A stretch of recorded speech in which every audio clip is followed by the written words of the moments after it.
Imaginem uma mulher de 78 anos sendo arrastada da própria cama no meio da noite, sendo forçada a assinar um monte de papel sob ameaça de ser jogada num asilo.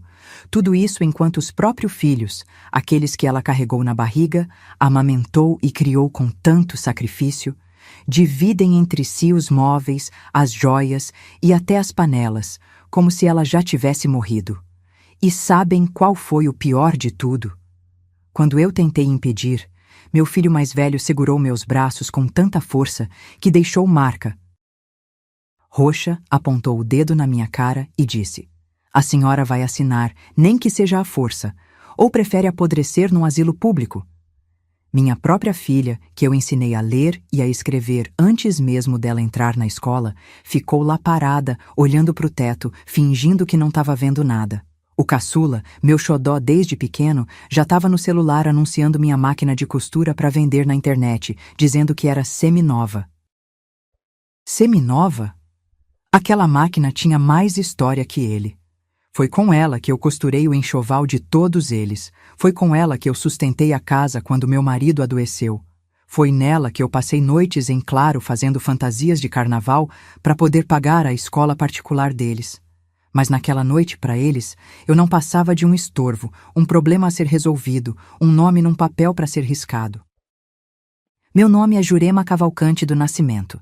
Tenho 78 anos de idade e nasci e me criei aqui em Caruaru, no agreste de Pernambuco.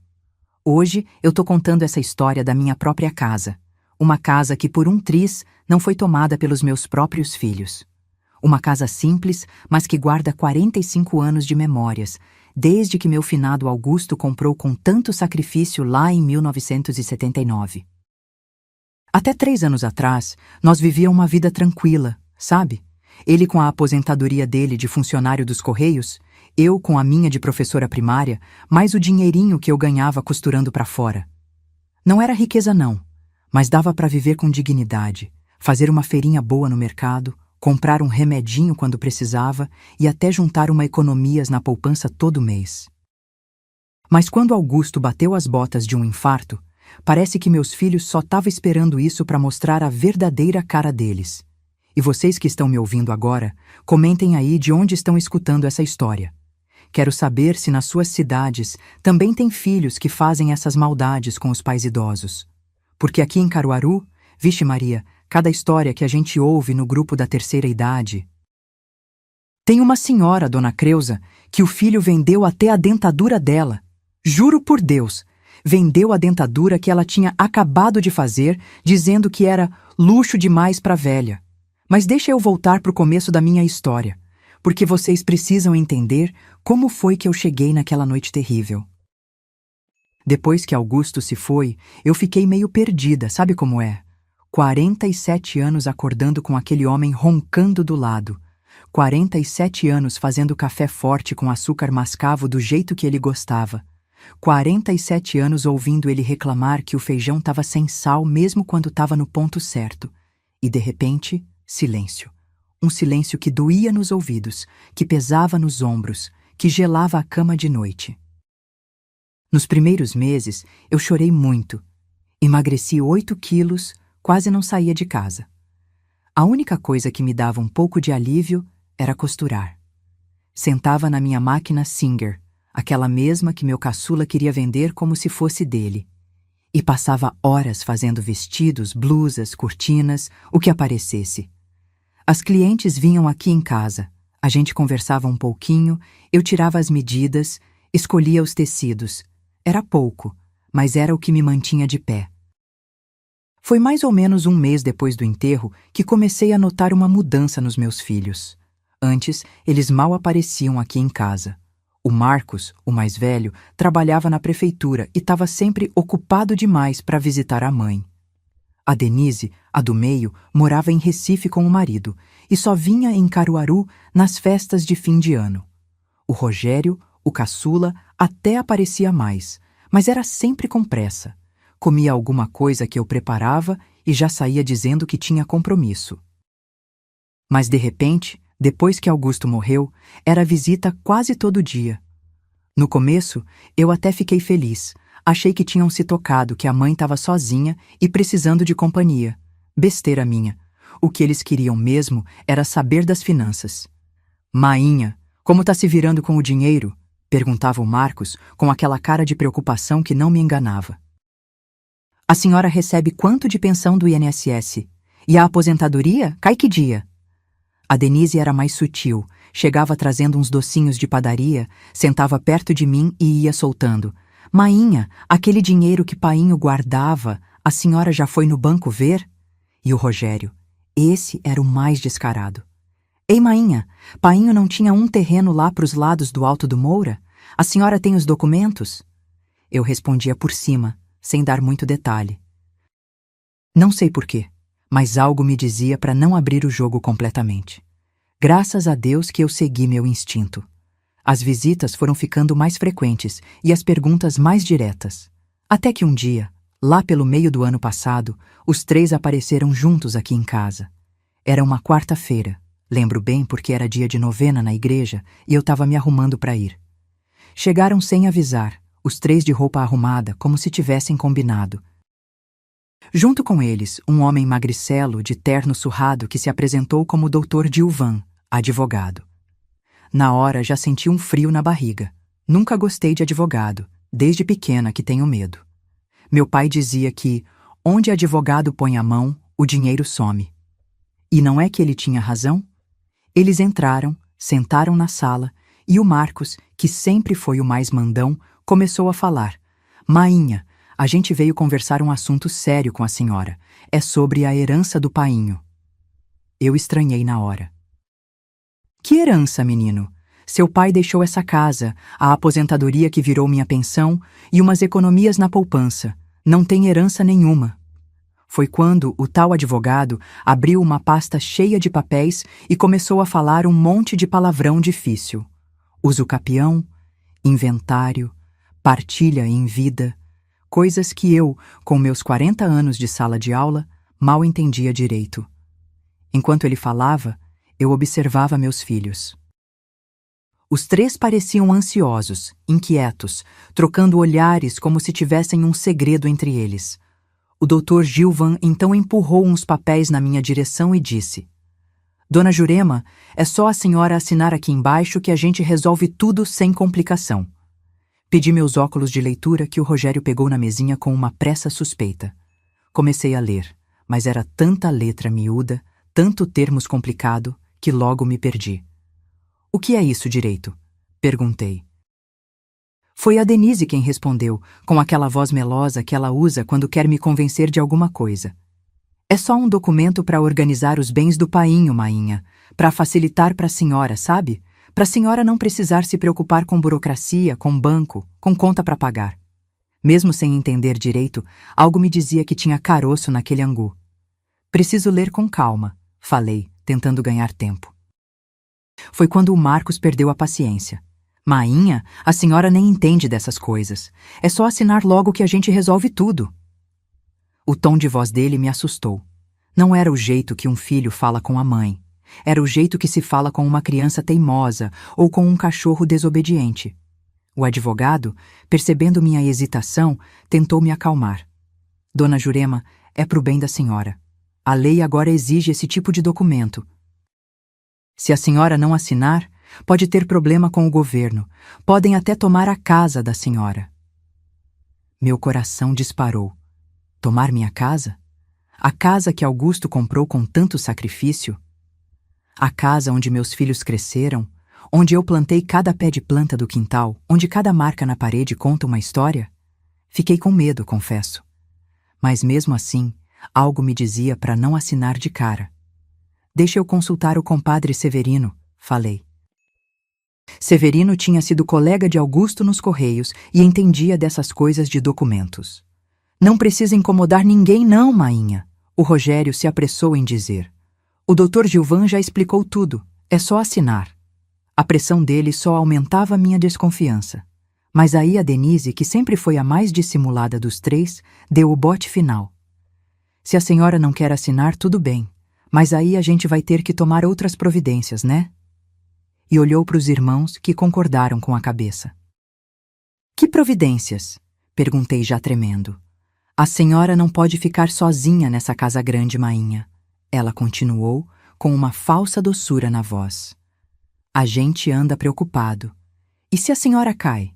E se tem um problema de saúde de noite? A gente conversou e achou melhor a senhora ir para um lugar com gente da sua idade, com enfermeira, com médico. Não precisou dizer mais nada. Ameaça mais clara, impossível. Ou eu assinava os papéis, ou eles me enfiavam num asilo. Com a mão trêmula e o coração aos pulos, acabei assinando. Ou melhor, fingindo que assinava normal.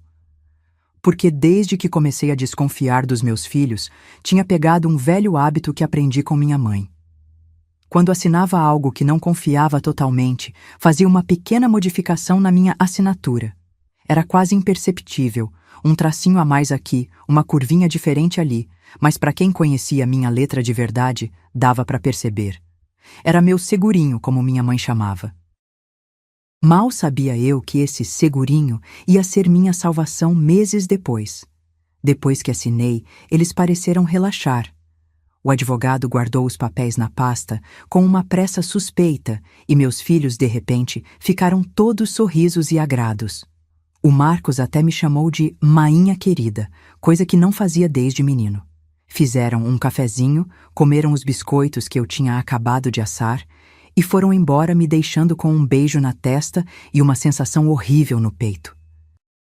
Assim que a porta fechou, caí no sofá e chorei como não chorava desde o enterro do Augusto. Alguma coisa tinha acontecido ali, algo grave, mas eu ainda não sabia exatamente o quê. Nos dias seguintes, tentei ligar para o compadre Severino, mas o telefone só dava ocupado.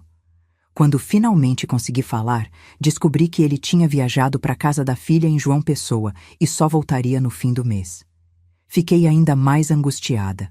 Comecei a notar outras coisas estranhas também.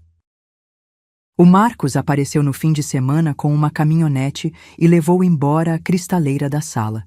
Disse que era só para reformar, que tinha um marceneiro amigo dele que ia deixar novinha em folha. A cristaleira que era da minha sogra, que tinha mais de 80 anos, que guardava as louças de porcelana que só usávamos em ocasião especial. A Denise veio buscar umas joias que, segundo ela, tinham ficado esquecidas aqui em casa. Eram os brincos de ouro que Augusto me deu quando nasceu nosso primeiro filho, o anel de noivado da minha mãe, coisas que eu guardava com tanto carinho. E o Rogério? Esse começou a aparecer com amigos estranhos, que entravam na casa medindo as paredes, olhando o telhado, comentando sobre potencial de reforma. Foi numa dessas visitas do Rogério que o pior aconteceu. Ele veio com 2 rapazes que nunca tinha visto antes, e os 3 ficaram andando pela casa, entrando em todos os cômodos sem nem pedir licença. Escutei um deles perguntar: "E quando vocês vão vender?" O Rogério respondeu sem nem baixar a voz, como se eu não estivesse ali na cozinha ouvindo tudo. "Só estamos esperando resolver umas coisas. No máximo 1 mês a casa tá no mercado. O velho deixou umas dívidas que precisa pagar, e a velha vai ter que ir para um asilo de qualquer jeito." Vender? Asilo? Dívidas? Que dívidas? Augusto era o homem mais organizado do mundo, nunca deveu 1 centavo para ninguém na vida. Saí da cozinha naquela hora mesmo, tremendo de raiva e de medo, e encarei meu filho caçula, aquele que eu amamentei até quase 3 anos porque era doentinho quando pequeno. "Que história é essa de vender a casa, Rogério? Que dívida é essa que seu pai deixou? E que papo de asilo é esse?" Ele ficou branco como papel, depois vermelho como pimenta. Os amigos dele deram um jeito de sair pela porta dos fundos, e ficamos só nós 2 na sala. "A senhora estava ouvindo atrás da porta, é?" Ele respondeu, todo nervoso. "Não estava ouvindo atrás de porta nenhuma, não. Estava na minha cozinha, na minha casa, que pelo visto vocês estão querendo vender, debaixo dos meus pés."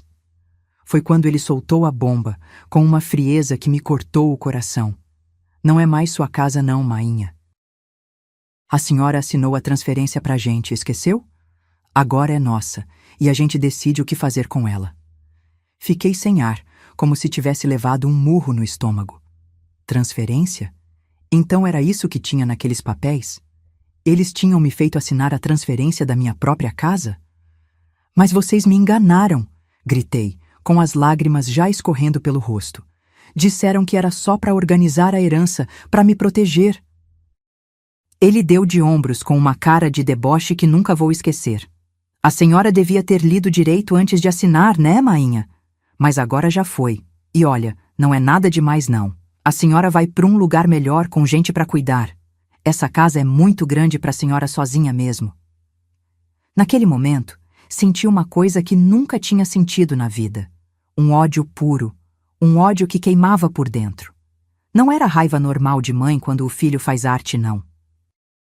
Era um ódio que vinha das entranhas, que subia pela garganta como fel. Sai da minha casa, falei, com uma voz que nem parecia a minha. Agora! Ele tentou argumentar. Disse que eu estava nervosa, que era melhor conversar depois, mas eu já estava fora de mim. Peguei a vassoura que estava encostada na parede e apontei para ele. Tu sai agora ou eu não respondo por mim. Nunca tinha ameaçado um filho na vida, mas naquela hora eu era capaz de tudo. Depois que ele saiu, bati a porta e desabei no chão da sala, aos prantos. O que tinha acontecido com meus filhos? Como eles podiam fazer uma coisa dessas com a própria mãe? Onde foi que eu errei na criação deles? Passei a noite em claro, revirando na cabeça cada momento da criação deles, cada sacrifício que eu e Augusto tínhamos feito. Lembrei do Marcos pequeno, quando ficou com pneumonia e eu passei 15 dias dormindo sentada do lado da cama dele no hospital. Da Denise quando chorou porque não podia ir na excursão da escola por falta de dinheiro, e eu vendi minhas únicas joias boas para pagar a viagem. Do Rogério, que teve dificuldade para aprender a ler, e eu sentava com ele toda noite depois de um dia inteiro dando aula, para ensinar letra por letra, sem nunca perder a paciência. E era assim que eles me agradeciam? Me enganando, me roubando, planejando me jogar num asilo qualquer para poder vender a casa que nem era deles por direito? A casa onde eles cresceram, onde comemoramos cada aniversário, cada Natal, cada pequena vitória? A dor era tão grande que parecia física, como se alguém tivesse arrancado um pedaço de mim. Mas junto com a dor, começou a nascer outra coisa, uma determinação feroz. Eles achavam que eu era só uma velha boba, fácil de enganar?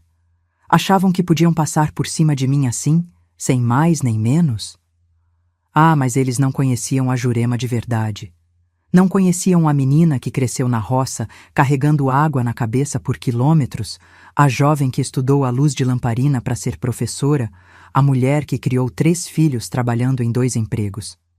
Mas o que eles não sabiam é que esta velha professora tinha aprendido muito mais na vida do que eles imaginavam. E eles iam se arrepender amargamente de terem subestimado a própria mãe. Porque uma coisa eu aprendi nesses meus 78 anos de vida. Nunca, jamais, subestime uma mulher que já viu de tudo nessa vida, principalmente quando essa mulher é sua mãe. E se eles achavam que eu ia entregar tudo de mão beijada, que ia me deitar e aceitar esse golpe, estavam muito enganados. A guerra tinha apenas começado e eu ia lutar com unhas e dentes pelo que era meu por direito. Ah, se ia! Mas espera lá. Antes de contar como consegui dar a volta por cima, preciso mostrar para vocês o fundo do poço que eu vivi depois daquele dia terrível. Porque o que aconteceu nos meses seguintes foi de cortar o coração de qualquer cristão. Foi como se meus filhos tivessem virado umas pessoas completamente diferentes, umas criaturas que eu não reconhecia mais. No dia seguinte, depois da briga com Rogério, acordei com uma batida forte na porta. Era o Marcos, acompanhado de 2 homens carregando caixas vazias. Sem nem me dar bom dia, ele entrou na casa anunciando: "Viemos buscar as coisas do papai." Que coisas? Tudo. Os relógios antigos que Augusto colecionava, as ferramentas que ele guardava com tanto cuidado na edícula do quintal, até o aparelho de barbear e as roupas dele que eu ainda não tinha tido coragem de doar.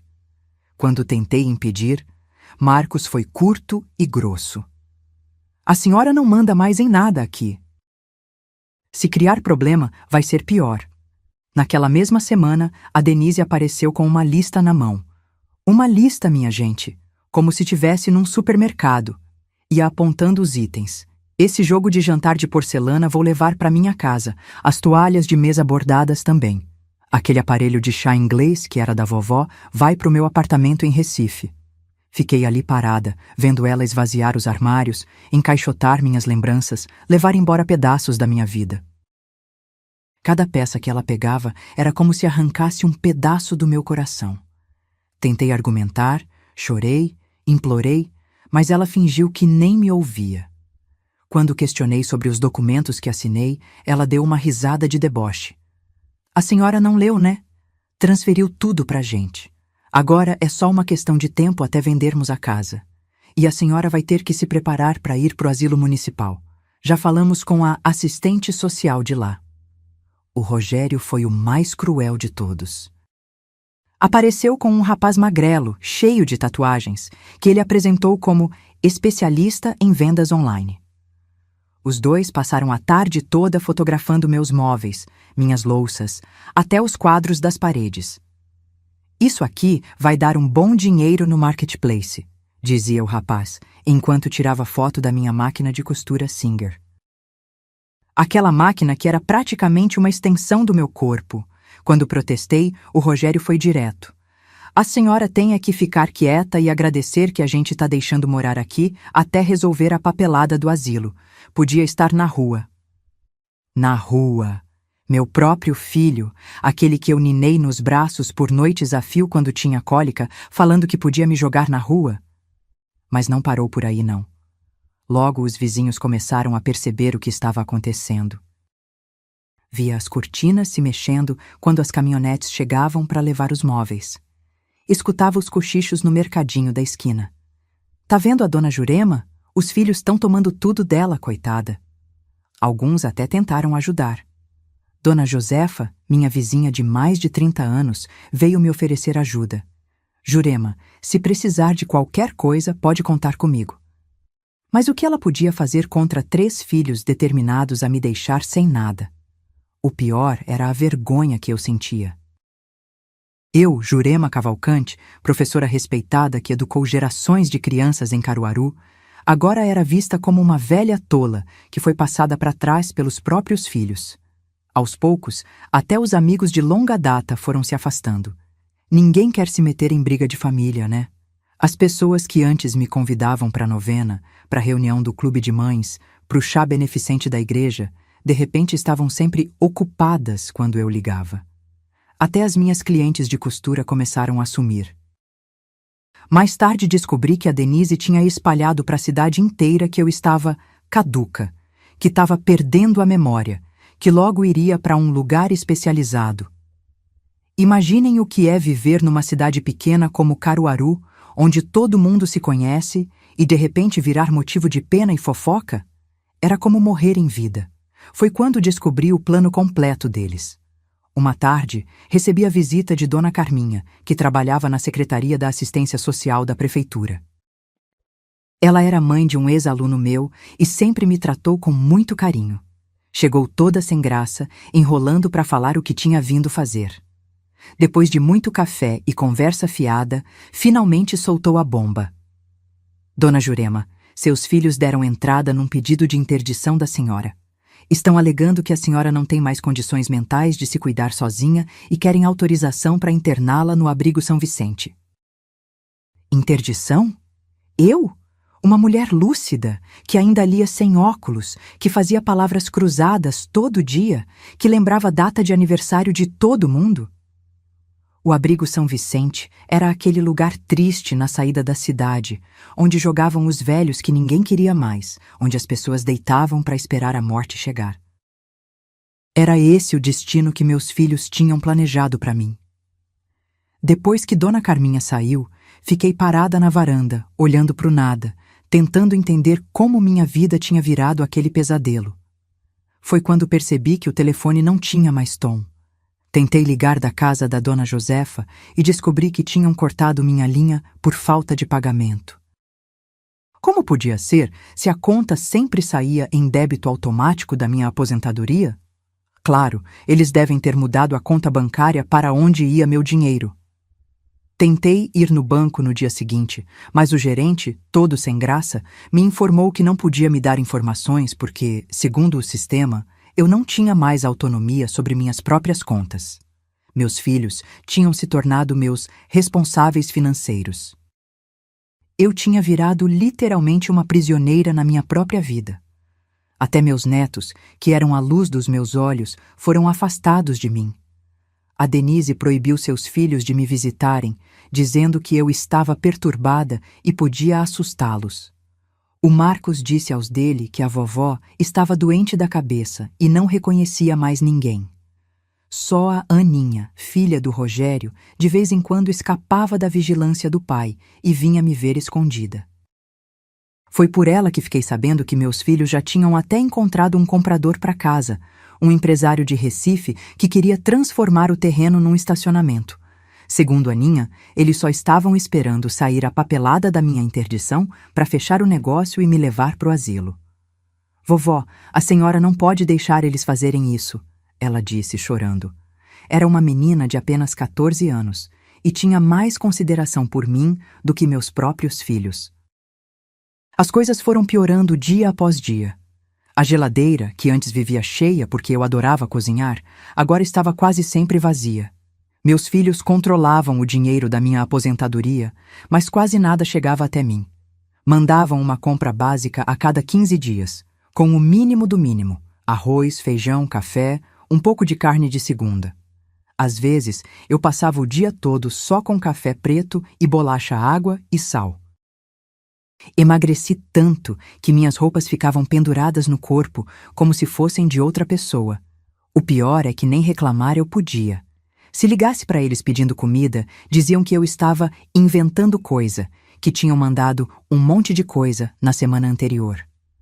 O golpe mais duro veio numa segunda-feira de manhã. Acordei com barulho de caminhão na porta e quando fui ver o que era, dei de cara com o Marcos e 2 homens carregando minha cama. Minha cama! Aquela mesma onde eu dormia há mais de 40 anos, onde Augusto tinha dormido seu último sono antes de partir. "O que vocês estão fazendo?" gritei desesperada. "Vendemos a cama, mainha. O comprador pagou bem", respondeu Marcos, como se estivesse falando do tempo. "Mas onde é que eu vou dormir?" perguntei já chorando. Ele deu de ombros. "Bota um colchão no chão. Ou então acelera a mudança pro asilo, lá tem cama." E saíram levando embora não só a cama, mas o guarda-roupa, o criado mudo, até os travesseiros. Fiquei ali parada, no quarto vazio, sem acreditar no que estava acontecendo. Naquela noite, dormi no chão da sala, em cima de um colchonete velho que achei no quartinho dos fundos. Coloquei um lençol surrado por cima. Usei uma blusa dobrada como travesseiro.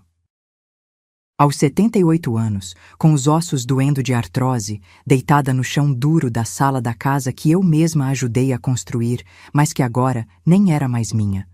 Chorei até não ter mais lágrimas, soluçando de raiva e de tristeza. A chuva caía forte lá fora, fazendo aquele barulho de tambor no telhado de zinco.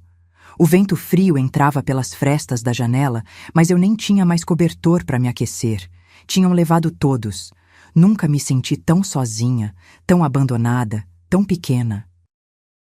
O pior é que ninguém parecia se importar. Os vizinhos, que no começo até tentaram ajudar, agora evitavam olhar para mim quando me viam na calçada. Acho que tinham medo de se envolver, ou talvez acreditassem mesmo que eu estava ficando maluca, como meus filhos espalhavam pela cidade. As amigas da igreja mandavam recados dizendo que estavam orando por mim, mas nenhuma aparecia para ver como eu estava de verdade. Era como se eu tivesse virado um fantasma, uma pessoa que todo mundo sabe que existe, mas ninguém quer ver ou ouvir. Foi nesse abandono total que acabei adoecendo feio. Começou com uma tossezinha à noite, nada demais, mas com os dias dormindo no chão, mal me alimentando, sofrendo de ansiedade, logo a tosse virou uma coisa séria. Febre alta, dor no peito, falta de ar. Mesmo assim, tentei aguentar firme. Para quem eu ia pedir ajuda? Meus filhos? Eles provavelmente iam usar minha doença como desculpa para me internar de vez no asilo. Passei 3 dias de cama, ou melhor, de colchonete no chão, ardendo em febre, delirando, sem forças nem para ir até a cozinha beber água. Tossia tanto que meu peito parecia que ia rasgar. Em algum momento, acho que perdi a consciência. Só me lembro de pensamentos confusos, de chamar por Augusto, de ver o rosto da minha mãe, que Deus a tenha, me olhando com pena. Foi quando aconteceu o que só posso chamar de milagre. No que devia ser o 4º dia de febre, escutei alguém batendo na porta e chamando meu nome. Não tinha forças nem para responder. A pessoa continuou batendo, cada vez mais forte, até que escutei o barulho da janela lateral sendo aberta. Alguém tinha entrado na casa. No meu estado de delírio, pensei que fossem ladrões, ou talvez meus filhos finalmente vindo me buscar pro asilo. Tentei me levantar, mas nem isso consegui. Foi quando senti uma mão fresca na minha testa e ouvi uma voz familiar. Meu Deus do céu, dona Jurema, a senhora tá ardendo em febre. Era Zuleide, uma ex-aluna minha dos anos 80. Tinha sido uma das minhas melhores alunas, daquelas que a professora sabe que vai longe na vida. E foi mesmo. Formou-se em enfermagem, trabalhou muitos anos no hospital de Caruaru, agora era enfermeira-chefe no posto de saúde do bairro. Ela tinha vindo me visitar porque soube por uma colega que eu não estava bem, e graças a Deus não desistiu quando não atendi a porta. Dona Jurema, a senhora tá com pneumonia grave. Ela diagnosticou, depois de me examinar. Precisa ir para o hospital agora. Tentei resistir. Falei que não queria dar esse gosto para os meus filhos, que eles iam usar isso para me internar no asilo. Zuleide ficou horrorizada quando contei, entre acessos de tosse, tudo o que estava acontecendo. Mas isso é um absurdo! É crime o que eles estão fazendo com a senhora! Ela exclamou indignada. Sem perder tempo, ela chamou uma ambulância e me levou para o hospital.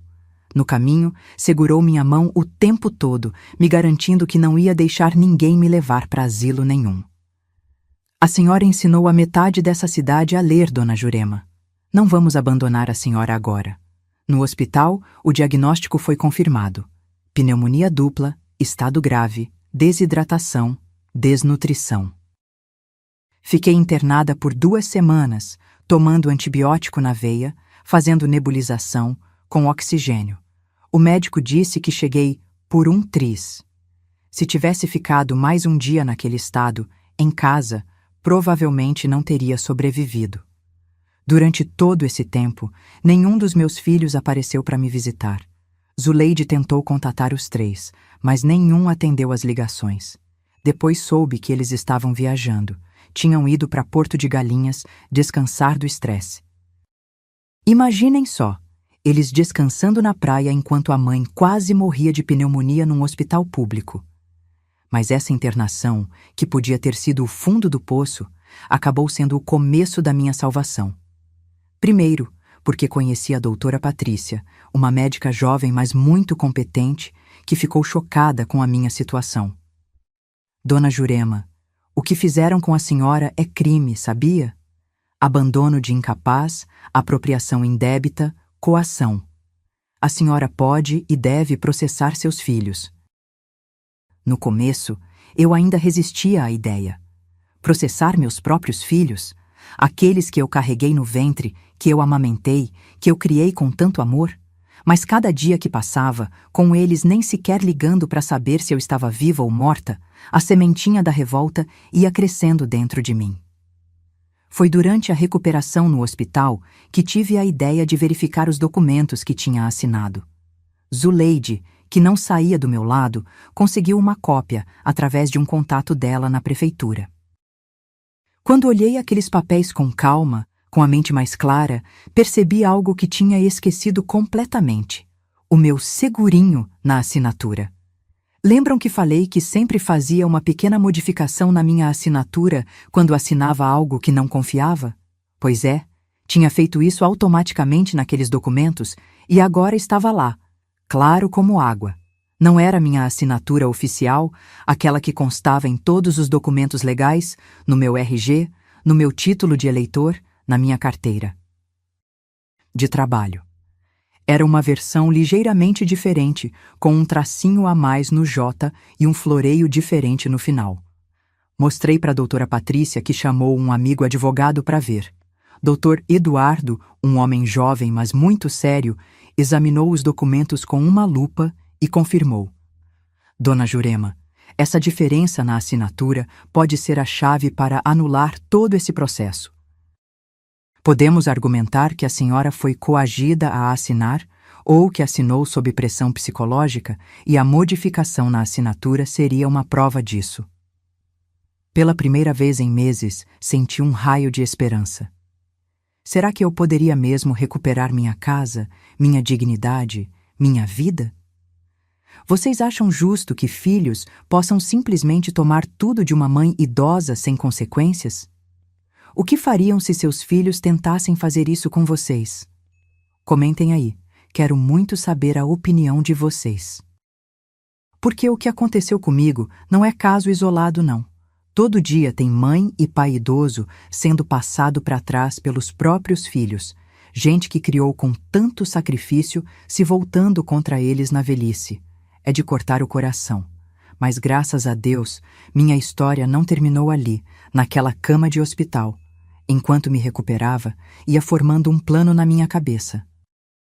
Com a ajuda de Zuleide, que parecia ter virado meu anjo da guarda, comecei a juntar informações, documentos, provas do que meus filhos estavam fazendo. A enfermeira me trazia recortes de jornal com anúncios dos meus móveis sendo vendidos. Me mostrou fotos que os espertinhos tinham postado nas redes sociais, de férias na praia com dinheiro que só podia ter vindo da venda das minhas coisas. Até me conseguiu uma cópia do processo de interdição que eles tinham iniciado na justiça, cheio de mentiras deslavadas sobre meu estado mental. Dr. Eduardo, o advogado amigo da doutora Patrícia, passou a me visitar regularmente no hospital. Ele me explicou que mesmo que eu tivesse assinado aqueles papéis, havia várias brechas legais que poderíamos explorar. A principal delas era a questão da coação. Eu tinha sido ameaçada de ser enviada a um asilo caso não assinasse. Isso era claramente ilegal. Além disso, havia a questão da minha assinatura modificada, que podia servir como prova de que eu não estava assinando de livre e espontânea vontade. O que a senhora fez, mesmo sem saber, foi muito inteligente, ele me disse. É como se tivesse deixado uma pista de que algo estava errado. Outra descoberta importante foi que o tal doutor Gilvan, o advogado que tinha levado os documentos para eu assinar, nem era advogado de verdade. Zuleide, com sua rede de contatos na cidade, descobriu que ele tinha sido expulso da Ordem dos Advogados por práticas antiéticas anos atrás, e agora trabalhava como uma espécie de consultor para pessoas que queriam dar golpes em idosos. Era um esquema conhecido. Identificavam idosos com algum patrimônio, geralmente viúvos ou viúvas, e convenciam os filhos a tomarem tudo antes que outros parentes aparecessem, ou que o idoso gastasse tudo com bobagens. Um verdadeiro abutre, especializado em destroçar famílias em troca de uma comissão. Foi naquela noite, tremendo de febre e abandono, que eu decidi. Ou eu recuperava o que era meu por direito, ou morreria tentando. E o plano que bolei ia deixar meus filhos de queixo caído. Porque eles podiam ter me subestimado, podiam ter me tratado como uma velha inútil, pronta para o descarte, mas iam descobrir que essa professora aposentada ainda tinha muito a ensinar. A lição mais importante: nunca, jamais, mexa com uma mãe. Principalmente se essa mãe for Jurema Cavalcante do Nascimento, de Caruaru, Pernambuco. Porque a vingança que eu estava planejando não era desse mundo, não. Era uma vingança à altura do que eles tinham feito comigo. Uma vingança que ia entrar para a história da cidade. Pois bem, quando eu saí do hospital depois daqueles 15 dias lutando contra a pneumonia, eu já não era mais a mesma Jurema que entrou. Claro que fisicamente eu estava mais fraca, tinha perdido quase 7 quilos. Minhas roupas ficavam largas e eu ainda sentia aquela dor chata no peito quando respirava fundo. Mas por dentro eu estava mais forte do que nunca. Era como se toda a tristeza e desespero tivessem sido substituídos por uma determinação de ferro. Sabe quando dizem que a gente só descobre nossa força verdadeira quando não tem outra escolha? Pois é, eu estava prestes a descobrir que essa velha professora primária tinha muito mais força e esperteza do que qualquer um imaginava. Zuleide, meu anjo da guarda, me levou para a casa dela quando recebi alta. A senhora não vai voltar para aquela casa sozinha, não enquanto seus filhos estiverem aprontando dessas, ela disse, com aquela firmeza de enfermeira-chefe que não admite discussão. A casa dela era pequena, um apartamento simples no conjunto habitacional perto do centro, mas tinha de tudo: cama macia, chuveiro quente e, principalmente, o carinho de alguém que se importava. Nos primeiros dias, eu ainda estava fraca demais até para pensar direito. Mas assim que comecei a recuperar as forças, botei meu plano em ação. Primeiro, precisava entender melhor o que exatamente tinha assinado e quais eram meus direitos. Não tinha estudado direito, mas meus 40 anos como professora me ensinaram uma coisa: quando a gente não sabe algo, vai atrás de aprender. Com a ajuda de Zuleide, comecei a estudar. Ela me trazia livros da biblioteca municipal, imprimia artigos da internet no posto de saúde onde trabalhava, e juntas passávamos horas lendo sobre direitos dos idosos, sobre contratos, sobre transferência de bens. Eu anotava tudo num caderninho com aquela letra de professora que nunca perdi, sublinhando o que achava mais importante. Foi quando descobri que existia uma coisa chamada Estatuto do Idoso, uma lei que protegia pessoas como eu. E pelo que eu lia, meus filhos tinham quebrado essa lei em pelo menos 10 artigos diferentes. Mas só estudar por conta própria não era suficiente. Eu precisava de alguém que entendesse realmente do assunto, alguém que pudesse me orientar nos detalhes que os livros não explicavam. Foi quando lembrei do seu Clemilson. Ele tinha sido cartorário a vida toda, trabalhou mais de 30 anos no cartório de registro de imóveis de Caruaru antes de se aposentar. Conhecia todos os macetes, todas as brechas, todas as manhas da burocracia. E o melhor, era meu colega no grupo de oração da Igreja de São Francisco, sempre me tratou com muito respeito. Zuleide conseguiu o contato dele e marcamos um encontro na casa dela mesma. Quando contei minha história, seu Clemilson ficou vermelho de raiva. "Isso é um absurdo, dona Jurema. É crime o que seus filhos estão fazendo", ele exclamou, batendo com a bengala no chão. Aos 82 anos, ele ainda tinha aquela energia de homem da lei que não tolera injustiças. Depois de examinar a cópia dos documentos que eu tinha assinado, ele apontou várias irregularidades. "Olhe aqui, esse contrato tem cláusulas abusivas, e esse termo de transferência não tem reconhecimento de firma em cartório. E ainda tem essa questão da sua assinatura diferente. Isso tudo pode ser contestado na justiça." Pela primeira vez, senti que tinha uma chance real de reverter a situação. Seu Clemilson passou a me visitar quase todo dia. Trazia documentos antigos, modelos de petições, até livros grossos de legislação que ele guardava da época que trabalhava no cartório. Com uma paciência de anjo, me explicava termo por termo, artigo por artigo. "A senhora precisa entender o que está enfrentando para poder se defender", ele dizia. E eu absorvia tudo como uma esponja. De tanto ler aquelas coisas, comecei a decorar números de leis, datas de decretos, nomes de jurisprudências. Meu cérebro de 78 anos estava mais afiado do que nunca, movido pela indignação e pela esperança. Um dia, quando já estava me sentindo melhor, pedi para Zuleide me levar até minha casa. Precisava buscar algumas coisas e ver como estava a situação. Foi um choque. A casa estava quase vazia, parecia que tinha passado um furacão por ali. Móveis que eu amava tinham sumido, as paredes estavam descascadas, até as cortinas que eu mesma tinha costurado anos atrás tinham levado embora. Segurei as lágrimas enquanto caminhava pelos cômodos vazios, relembrando como era antes. No quarto que tinha sido meu e de Augusto, só restava um guarda-roupa velho que eles não conseguiram vender, provavelmente porque era muito pesado para carregar. Foi quando tive uma ideia. Augusto sempre foi muito organizado com as finanças. Guardava tudo, documentava tudo. E havia um lugar secreto onde ele escondia seus documentos mais importantes, um fundo falso na última gaveta daquele guarda-roupa.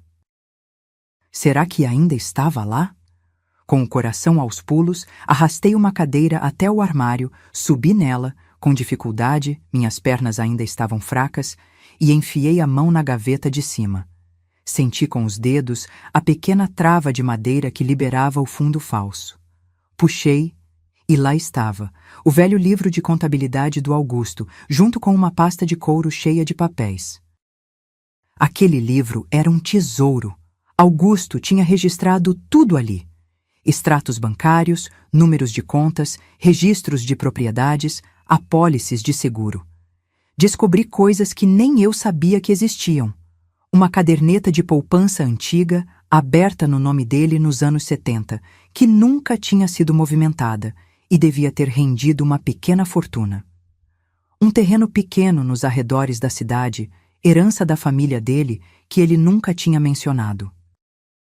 E o mais importante, o registro original da nossa casa, com todas as averbações, comprovando que o imóvel pertencia a nós dois, não só a ele. Isso significava que, por lei, metade da casa já era minha por direito, independente de qualquer documento que eu tivesse assinado. Saí de lá com o livro e a pasta escondidos na bolsa, rezando para que nenhum dos meus filhos aparecesse de repente. De volta à casa de Zuleide, passei a noite inteira debruçada sobre aqueles papéis, fazendo anotações, calculando valores, montando um quebra-cabeça financeiro que Augusto tinha deixado sem querer. Minha memória para números sempre foi boa. Afinal, passei a vida corrigindo provas de matemática dos meus alunos. Mas naquela noite parecia que meu cérebro estava trabalhando em potência máxima. Lembrava de datas, de valores, conseguia fazer conexões entre documentos diferentes. Era como se cada número, cada data, fosse uma peça de um grande mapa do tesouro. Quando mostrei tudo ao seu Clemilson no dia seguinte, ele ficou boquiaberto. Dona Jurema, a senhora tem aqui munição suficiente para uma batalha e tanto. Seus filhos certamente não sabem da existência desses documentos, ou já teriam dado um jeito de sumir com eles. Ele me ajudou a organizar tudo em ordem cronológica, destacando os documentos mais importantes. Agora, a senhora precisa de um advogado de verdade, alguém que possa usar isso tudo na justiça. Dr. Eduardo, o advogado que tinha me visitado no hospital, aceitou pegar meu caso. Quando viu toda a documentação que eu tinha reunido, assobiou de admiração. Dona Jurema, em 30 anos de advocacia, nunca vi um cliente tão bem preparado quanto a senhora. Mas havia um problema. Ele cobrava caro e eu não tinha acesso ao meu dinheiro, que estava todo bloqueado pelos meus filhos. Foi quando tive outra ideia. Eu ainda sabia costurar, e costurava muito bem. Por que não voltar a trabalhar para levantar o dinheiro dos honorários? Zuleide me ajudou a espalhar a notícia de que eu estava de volta à ativa, aceitando encomendas de costura. Como ela conhecia metade da cidade por causa do trabalho no posto de saúde, logo começaram a aparecer clientes. Comecei com coisas simples, bainhas de calça, ajustes em vestidos, mas logo minha fama de costureira caprichosa se espalhou. O que meus filhos não sabiam é que eu tinha um talento especial para costura fina, coisa que aprendi com minha mãe, que tinha sido costureira de algumas das famílias mais ricas de Caruaru nos anos 50.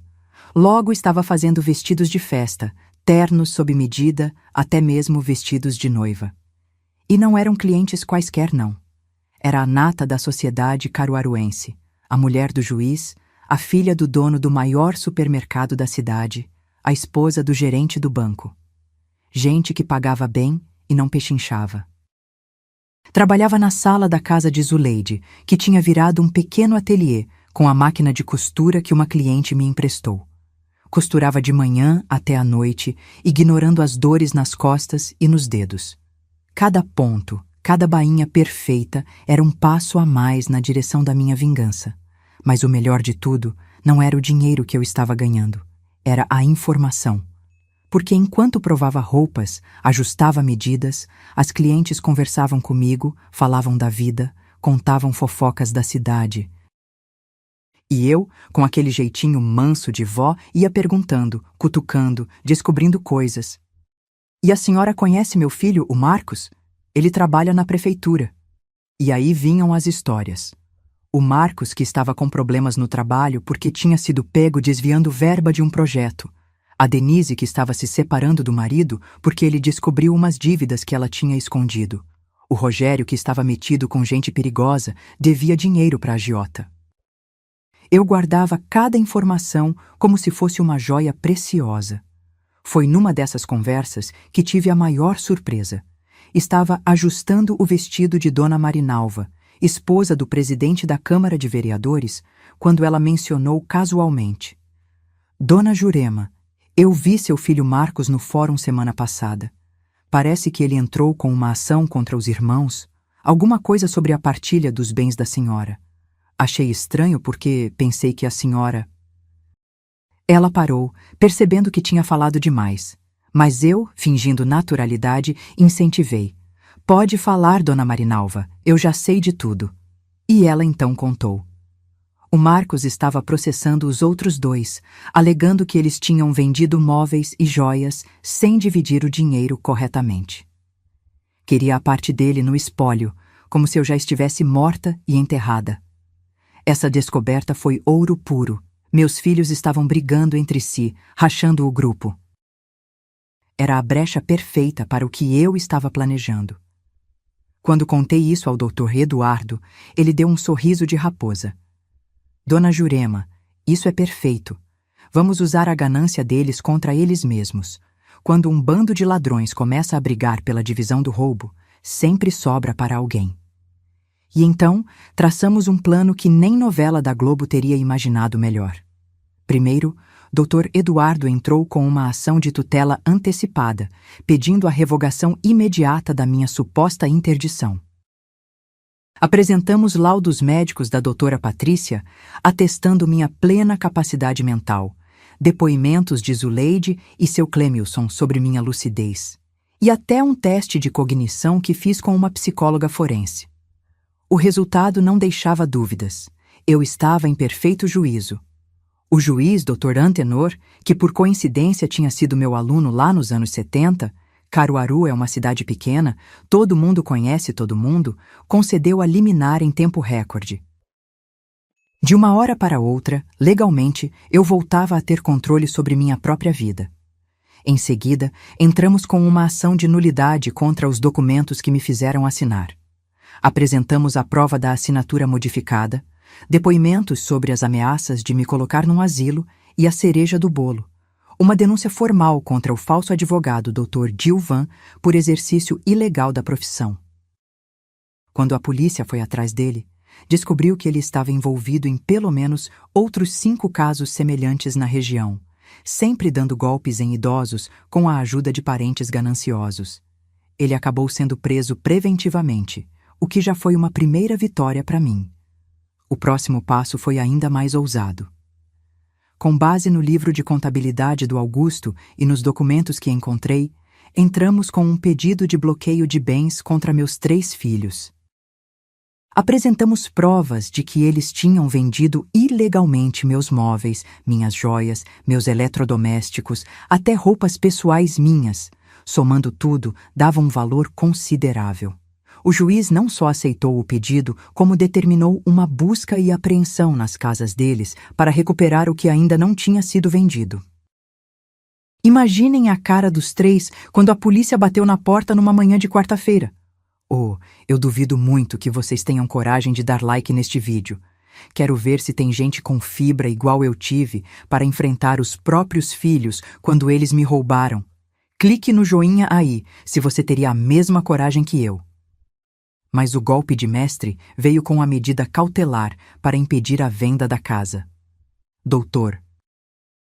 Eduardo descobriu que o Marcos já tinha até assinado um pré-contrato com um empresário de Recife, recebendo um sinal de R$ 50 mil, dinheiro que, claro, não dividiu com os irmãos.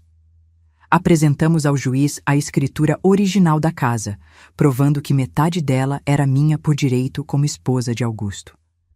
Junto com isso, levamos testemunhas que viram meus filhos me ameaçando e me pressionando para assinar os papéis. O juiz não só anulou o pré-contrato, como determinou que a casa ficasse exclusivamente sob minha posse até o julgamento final do processo. Em outras palavras, eu podia voltar para minha casa e meus filhos estavam proibidos de sequer pisar lá sem minha autorização. O dia em que voltei para casa foi um dos mais emocionantes da minha vida.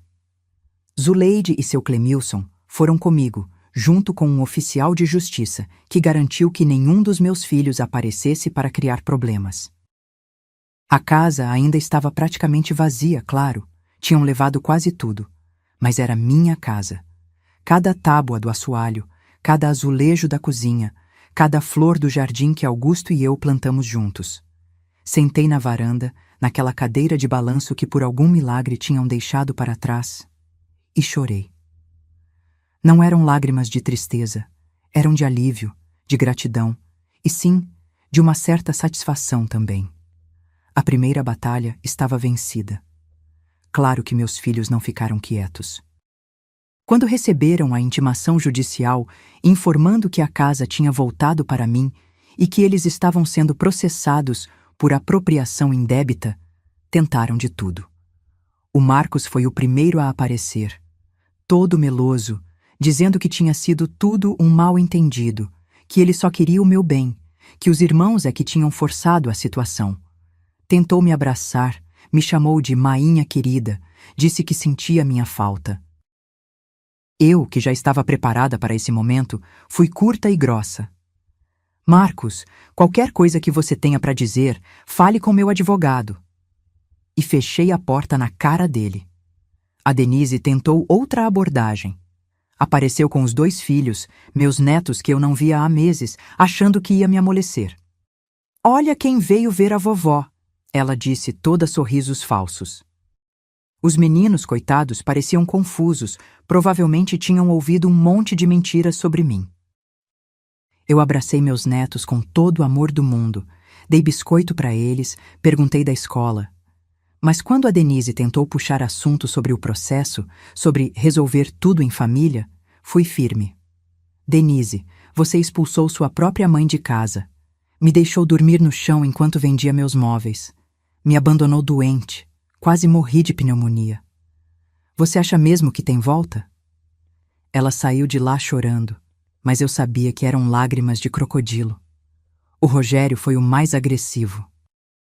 Veio bater na minha porta bêbado, no meio da noite, gritando que eu ia me arrepender, que ele ia provar que eu estava maluca, que ninguém ia acreditar numa velha caduca contra 3 filhos respeitáveis. Ameaçou quebrar a porta, disse palavrões que nunca pensei que ouviria da boca de um filho meu. Não abri, claro.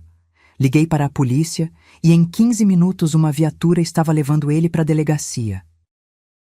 No dia seguinte, conseguimos uma medida protetiva.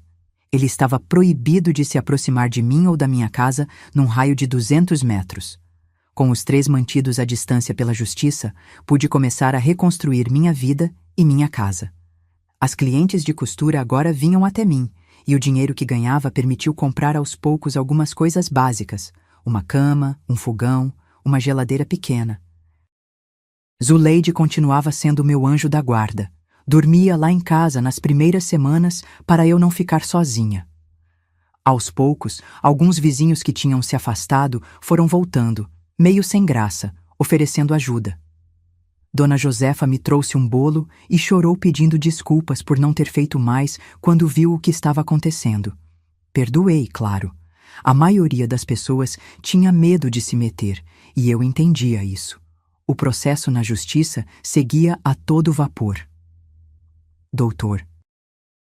Eduardo era incansável, sempre encontrando novas provas, novas testemunhas. O falso advogado Dr. Dilvan, na cadeia e querendo redução de pena, começou a contar tudo, como meus filhos o procuraram, como planejaram tudo nos mínimos detalhes, como pretendiam me deixar sem nada. A cada nova revelação, eu sentia um misto de dor e indignação. Como meus próprios filhos puderam tramar algo assim? O que tinha acontecido com aquelas crianças que eu criei com tanto amor? Mas a vida tem dessas coisas, né? Às vezes as pessoas que a gente mais ama são as que mais nos machucam. O importante é não deixar que isso nos destrua. E eu estava determinada a não só sobreviver, mas a dar a volta por cima de um jeito que ninguém esperava. Porque enquanto meus filhos estavam ocupados, brigando entre si pela divisão do que tinham roubado de mim, eu estava silenciosamente preparando minha cartada final. Algo que ia virar o jogo completamente a meu favor.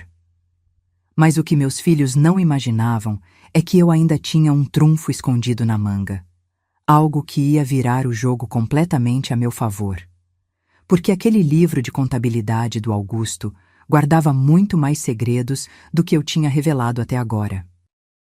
Segredos que, na hora certa, iam fazer meus filhos entenderem de uma vez por todas que com Jurema Cavalcante ninguém brinca. E quando essa hora chegasse, minha gente, ia ser de tirar o chapéu. Depois da vitória com a medida cautelar, muita gente achava que eu já tinha ganhado a guerra. Dona Jurema, a senhora já recuperou sua casa, já provou que foi enganada, seus filhos já estão sendo processados. Não é melhor deixar o resto para a justiça resolver?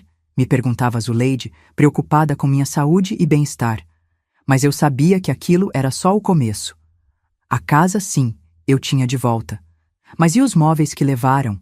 E as joias de família? E principalmente, e a justiça de verdade? Porque para mim não bastava só recuperar meus bens materiais. Eu queria que meus filhos entendessem a gravidade do que tinham feito.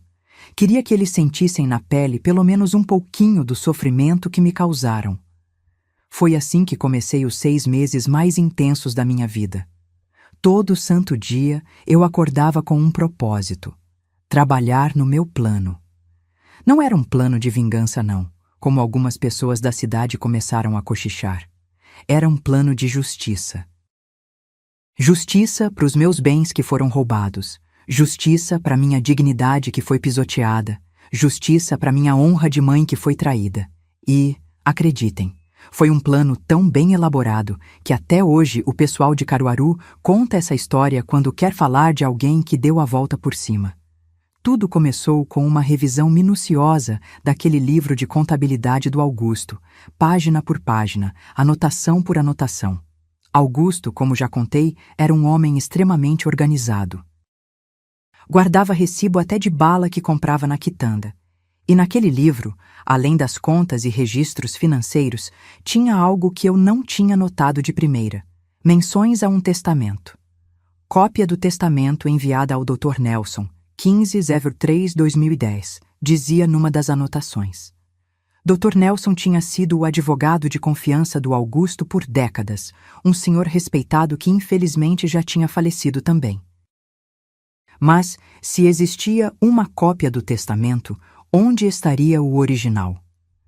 Foi aí que me lembrei de uma coisa que Augusto sempre dizia: Jurema, papel importante não se guarda em casa, se guarda em banco. Ele tinha um cofre no Banco do Brasil, onde guardava as escrituras da casa, as apólices de seguro, documentos importantes. Mas eu nunca tinha ido lá, era sempre ele que resolvia essas coisas. Será que o testamento estaria nesse cofre? Com a ajuda do doutor Eduardo, conseguimos uma ordem judicial para abrir o cofre, já que eu era a viúva e herdeira legal. E lá estava ele, um envelope lacrado, com os dizeres: Testamento de Augusto Cavalcante do Nascimento, a ser aberto apenas após minha morte. Quando abrimos o envelope no escritório do Dr. Eduardo, quase caí da cadeira com o que encontramos. Augusto tinha feito um testamento detalhado, registrado em cartório, deixando claro como queria que seus bens fossem distribuídos. A casa ficaria integralmente para mim, assim como suas economias e bens pessoais. Para os filhos, ele deixava valores específicos, mas, e aqui vem a bomba, com uma condição especial: uma cláusula de deserdação para qualquer filho que tentasse tomar meus bens ou me prejudicar de qualquer forma. Era como se ele tivesse previsto o que poderia acontecer. A cláusula dizia explicitamente: qualquer um dos meus filhos que tentar tomar os bens de sua mãe, Jurema Cavalcante, ou causar-lhe qualquer tipo de sofrimento ou prejuízo, será automaticamente deserdado, perdendo direito a qualquer parte da herança. Lendo aquilo, senti um calafrio na espinha. Era como se Augusto estivesse ali comigo, me protegendo mesmo depois de partido. Doutor. Eduardo estava maravilhado. Dona Jurema, isso é ouro puro. Seus filhos certamente não sabem da existência desse testamento, ou nunca teriam feito o que fizeram. Com isso em mãos, podemos não só garantir que a senhora recupere tudo o que é seu por direito, como também que eles não recebam absolutamente nada da herança do pai. Mas eu não queria mostrar essa carta na manga de imediato. Preferi guardar o testamento como um trunfo para o momento certo. Enquanto isso, continuava reunindo mais provas, mais detalhes, construindo um caso sólido como uma rocha. E foi nesse processo que ganhei um aliado inesperado. Cláudio, o marido da Denise, meu genro. Nunca tive muita proximidade com Cláudio. Ele era um homem quieto, trabalhador, que sempre pareceu meio intimidado pela personalidade forte da Denise. Mas um dia, ele apareceu sozinho na minha porta. Estava visivelmente nervoso, olhando para os lados como quem teme ser visto. Dona Jurema, ele começou, gaguejando um pouco.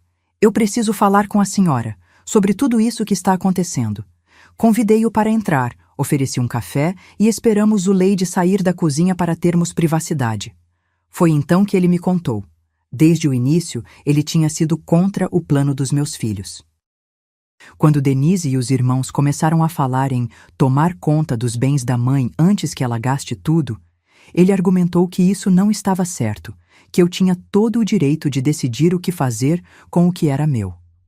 Mas ninguém deu ouvidos a ele. Com o tempo, as coisas foram piorando, e ele assistiu horrorizado enquanto os três tramavam para me enganar, para me fazer assinar documentos, para eventualmente me colocar num asilo. Eu tentei impedir Dona Jurema, ele disse, com lágrimas nos olhos. Mas a Denise, ela mudou. Ficou obcecada com a ideia de pegar o dinheiro, a casa, tudo. E agora que a senhora está processando eles, as coisas lá em casa estão insuportáveis. Cláudio me contou detalhes preciosos do esquema. Como os três se reuniam na casa do Marcos para planejar, como dividiam o dinheiro das vendas dos meus móveis, nem sempre de forma justa, o que já estava causando brigas entre eles, como tinham encontrado o tal doutor Gilvan, através de um amigo do Rogério que tinha feito algo semelhante com a mãe. Ele até me mostrou fotos que tinha tirado escondido, imagens dos três reunidos com o falso advogado, páginas do caderno da Denise, onde ela anotava o que tinham vendido e por quanto, até uma lista com o título Coisas que ainda dá para pegar da casa da mãe. Ver aquilo tudo me deu um nó na garganta, mas também me deu mais determinação ainda. O que mais me impressionou foi quando Cláudio me entregou um pendrive. Tem gravações aqui, Dona Jurema. Eu coloquei o celular para gravar algumas reuniões deles, escondido embaixo da mesa. A senhora vai ouvir com as próprias palavras deles o que planejavam fazer. Quando ouvi aquelas gravações mais tarde, com o Dr. Eduardo, fiquei em choque. Meus próprios filhos, rindo da ideia de me ver num asilo público, fazendo piada sobre vender minhas coisas, discutindo como iam gastar o dinheiro da venda da casa.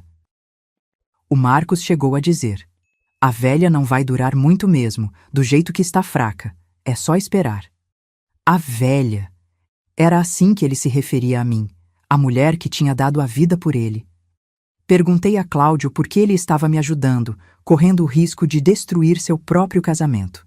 Ele respondeu simplesmente: porque é o certo a fazer, e porque eu não quero que meus filhos cresçam achando que é normal tratar os pais dessa maneira. Fiquei tocada com a honestidade dele. Antes de ir embora, ele me fez prometer que não contaria a ninguém que ele tinha me procurado. Se a Denise descobrir, ela me mata, disse, só meio brincando. Com as informações de Cláudio, as provas do cofre do banco e todo o material que já tínhamos reunido, estava na hora de passar para a próxima fase do plano, o confronto indireto. Em vez de continuar evitando meus filhos, comecei a aparecer, coincidentemente, nos mesmos lugares que eles frequentavam. Ia à missa na mesma igreja que o Marcos, fazia compras no supermercado onde sabia que a Denise ia toda quinta-feira. Passava, por acaso, na frente do bar onde o Rogério jogava sinuca com os amigos. Não falava com eles diretamente, mantinha a distância exigida pela medida protetiva. Mas fazia questão de ser vista, de parecer confiante, até feliz. O efeito foi imediato, eles ficaram visivelmente desconfortáveis com minha presença. O Marcos chegou a mudar de banco na igreja quando me viu. A Denise fingia que estava ocupada olhando produtos nas prateleiras quando me encontrava no supermercado. O Rogério saía do bar de cabeça baixa quando me via passar. Mas o mais importante é que eu queria que eles me vissem conversando com pessoas influentes da cidade. O dono do banco, a esposa do juiz, o delegado. Queria que percebessem que eu não estava isolada, que tinha apoio, que não era mais aquela velha frágil que eles achavam que podiam enganar facilmente. Enquanto isso, coloquei em prática o elemento mais delicado do meu plano, a estratégia psicológica. Com muito cuidado, comecei a espalhar certos rumores pela cidade. Não mentiras, note bem, porque mentir é pecado e eu tenho muito respeito por Deus. Eram insinuações, meias-verdades, comentários aparentemente inocentes, mas calculados para criar dúvidas e curiosidade. Durante as provas de roupa, enquanto conversava com minhas clientes influentes, deixava escapar coisas como: Augusto sempre foi um homem precavido, guardou coisas que nem os filhos sabem. Ou, tem certos documentos que só agora estão vindo à luz, coisas que muita gente vai se surpreender quando souber. Logo, como esperado, os rumores chegaram aos ouvidos dos meus filhos. A pequena Caruaru é assim mesmo. Notícia corre mais rápido que água de enxurrada. Pelos relatos que Cláudio me trazia, os três estavam cada vez mais inquietos, desconfiados, paranoicos até. Começaram a especular que Augusto teria deixado uma fortuna escondida em algum lugar, que haveria contas secretas em bancos, até que existiria um tesouro enterrado no quintal da casa. O mais delicioso é que eles não ousavam me perguntar diretamente. A medida protetiva impedia o Rogério de se aproximar, e os outros dois provavelmente tinham vergonha depois de tudo que tinham feito. A situação entre eles foi ficando cada vez mais tensa. O Marcos, que já estava processando os irmãos pela divisão do que tinham me roubado, agora estava obcecado com a ideia de que eles pudessem estar escondendo informações sobre essa suposta fortuna secreta do pai. A Denise acusava o Rogério de ter encontrado documentos importantes na casa antes de eu voltar e não ter compartilhado com eles. O Rogério, por sua vez, desconfiava que o Marcos sabia de algo desde o início e tinha armado tudo para ficar com a maior parte. A discórdia que eu tinha plantado estava crescendo exatamente como eu esperava. Enquanto isso, o processo judicial avançava. O ponto alto foi quando o juiz determinou que os documentos que me fizeram assinar fossem analisados por um perito grafotécnico.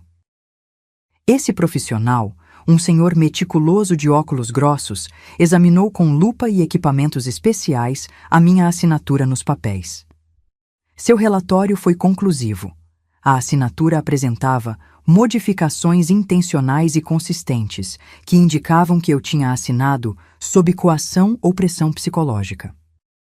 Em outras palavras, meu pequeno segurinho na assinatura tinha funcionado perfeitamente como prova de que eu não tinha assinado de livre e espontânea vontade. Com o relatório do perito, mais as gravações fornecidas por Cláudio, mais os depoimentos de Zuleide, seu Clemilson e outros, o juiz já estava claramente pendendo para o meu lado. Mas eu não queria apenas ganhar na justiça. Queria que meus filhos reconhecessem o que tinham feito. Queria olhar nos olhos deles e ver o arrependimento, ou pelo menos a vergonha. Foi quando decidi dar o passo mais ousado do meu plano: convocar uma reunião familiar. Através do Dr. Eduardo, enviei uma carta oficial para cada um dos meus filhos. A linguagem era cuidadosamente escolhida para parecer conciliatória. Na qualidade de mãe, apesar de tudo o que aconteceu, gostaria de tentar uma última conversa antes que o juiz dê a sentença final. Acredito que assuntos de família devem ser resolvidos em família sempre que possível. Propus um encontro na casa do Dr. Eduardo, terreno neutro, para discutir uma possível reconciliação e acordo. Para o Rogério, que estava impedido pela medida protetiva de se aproximar de mim, conseguimos uma autorização judicial especial para esse encontro específico. Confesso que fiquei surpresa quando os três aceitaram o convite. Talvez estivessem preocupados com o rumo que o processo estava tomando e vissem nisso uma chance de amenizar as consequências. Ou talvez, só talvez, houvesse um restinho de consideração por mim em algum canto dos corações deles. Seja como for, na data marcada, lá estavam os três, sentados desconfortavelmente na sala de reuniões do escritório do Dr. Eduardo, evitando olhar uns para os outros ou para mim. O que eles não sabiam é que eu tinha preparado uma verdadeira armadilha. Naquela sala, estrategicamente posicionados, estavam não só o Dr. Eduardo, mas também seu Clemilson, Zuleide, o perito grafotécnico que analisou minha assinatura e até mesmo um escrivão de cartório para registrar oficialmente tudo o que fosse dito. Nas paredes, discretamente instaladas, câmeras de vídeo gravavam cada momento. Era praticamente um tribunal informal, e meus filhos nem desconfiavam. Comecei a reunião de forma suave, falando como estava me sentindo melhor de saúde, como tinha voltado a costurar, como estava feliz por poder conversar com eles civilizadamente. Eles pareciam aliviados com meu tom amigável, provavelmente achando que eu realmente queria algum tipo de reconciliação. O Marcos até arriscou um sorriso. A Denise segurou minha mão por um momento. O Rogério murmurou algo sobre mal-entendidos. Deixei que se sentissem confortáveis, seguros. Era exatamente o que eu queria. E então, como uma professora que pega alunos colando na prova, mudei completamente o tom. Agora que estamos todos aqui, disse, com uma voz que não deixava dúvidas sobre minha determinação, vamos falar sobre o que realmente aconteceu, sobre como vocês três conspiraram para me roubar, para me enganar, para me jogar num asilo e vender a casa onde vocês cresceram. O sorriso sumiu do rosto do Marcos. A Denise soltou minha mão como se tivesse levado um choque. O Rogério empalideceu. Uma a uma, comecei a apresentar as provas. Primeiro, as fotos que Cláudio tinha tirado das reuniões deles com o falso advogado. Depois, as gravações onde eles discutiam abertamente como iam me enganar e se livrar de mim. Em seguida, o relatório do perito grafotécnico, provando que minha assinatura nos documentos tinha sido feita sob coação. Mostrei também extratos bancários comprovando que eles tinham desviado minha aposentadoria, recibos de venda dos meus móveis, até anúncios online onde ofereciam minhas coisas seminovas. A cada nova evidência, via seus rostos alternando entre palidez e vermelhidão, entre vergonha e raiva. Eles tentaram se defender, claro. O Marcos alegou que só queria organizar minhas finanças porque eu estava confusa depois da morte do pai. A Denise chorou, dizendo que tinha sido influenciada pelos irmãos. O Rogério tentou negar tudo, mesmo com as provas ali na sua frente, mas suas defesas eram fracas, contraditórias, e logo eles começaram a se acusar mutuamente. Foi ideia do Marcos, gritou o Rogério. Ele que encontrou esse advogado pilantra e armou tudo. Mentira, retrucou o Marcos. O Rogério já vinha falando há tempos que a gente devia assumir o controle antes que a mainha gastasse tudo com besteira. Os dois estão mentindo, chorou a Denise. Eu nunca quis fazer mal à mainha, só achei que estávamos protegendo ela. Foi exatamente o que eu esperava. Como ratos encurralados, começaram a morder uns aos outros para tentar escapar. E quanto mais eles discutiam, mais revelavam detalhes do golpe que tinham planejado contra mim. Sem perceber, estavam confessando tudo, na frente de testemunhas, com câmeras gravando. Era melhor do que eu poderia ter imaginado.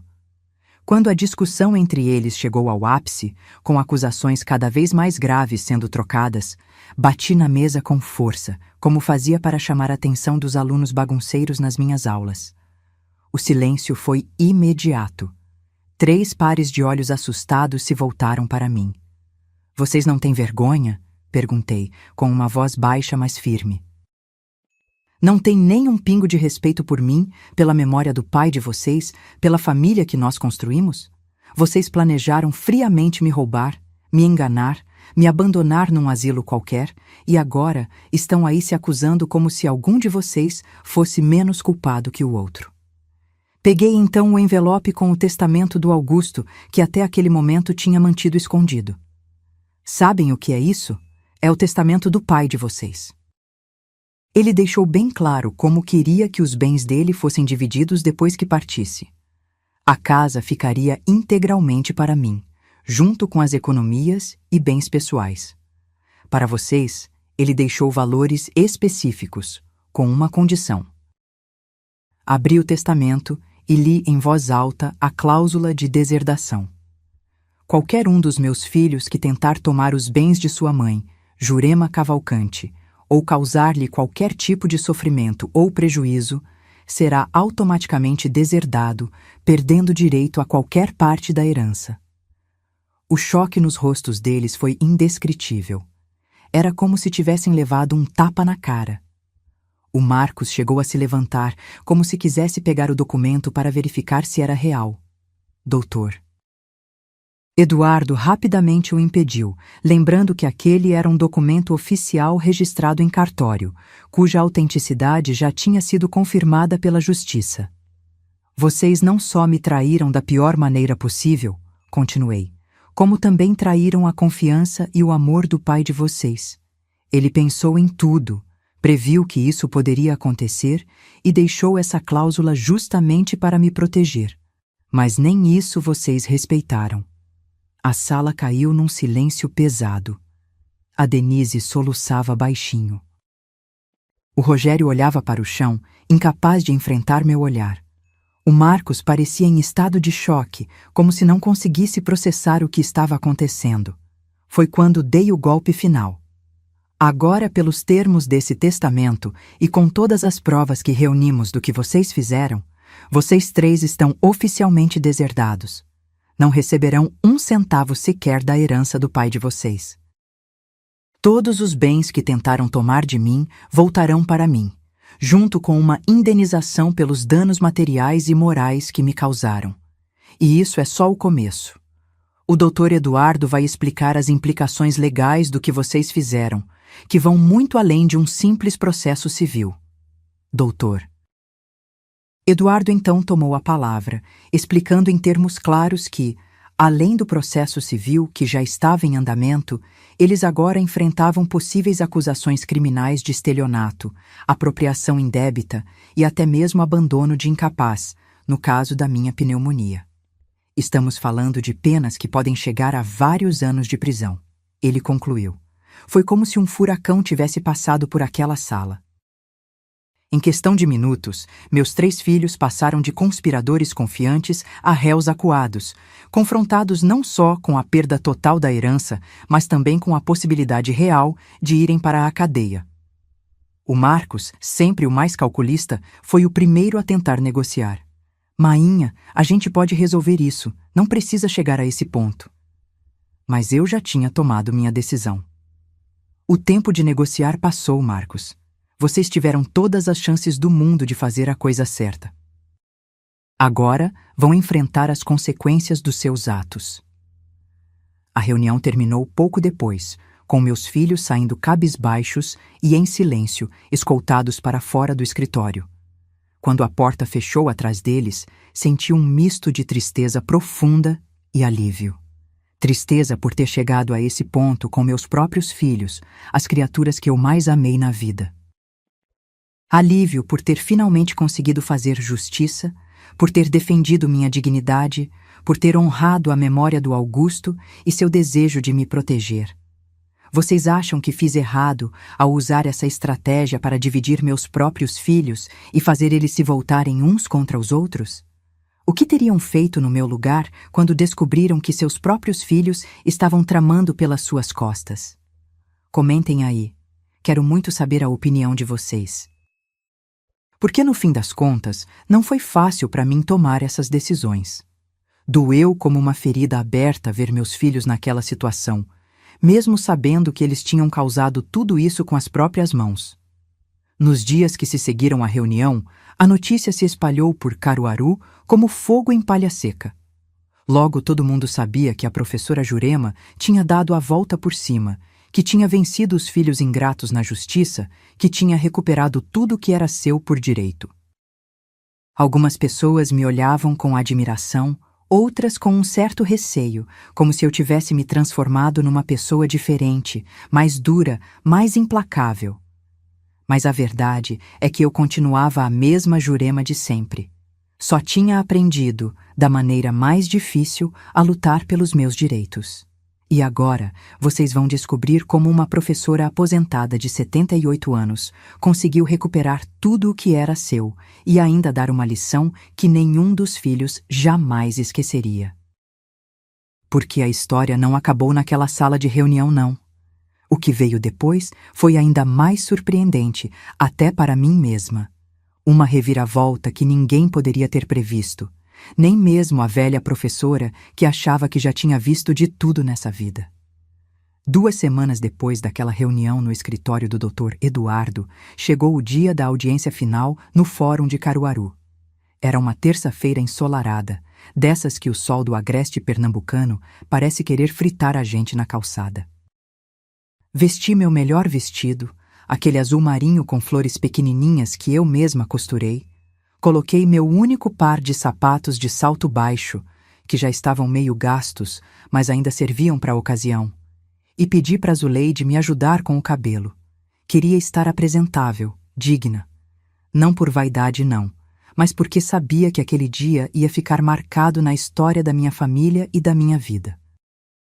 Quando entrei na sala de audiências, senti um frio na barriga que não sentia desde o dia que dei minha primeira aula, lá pelos anos 60.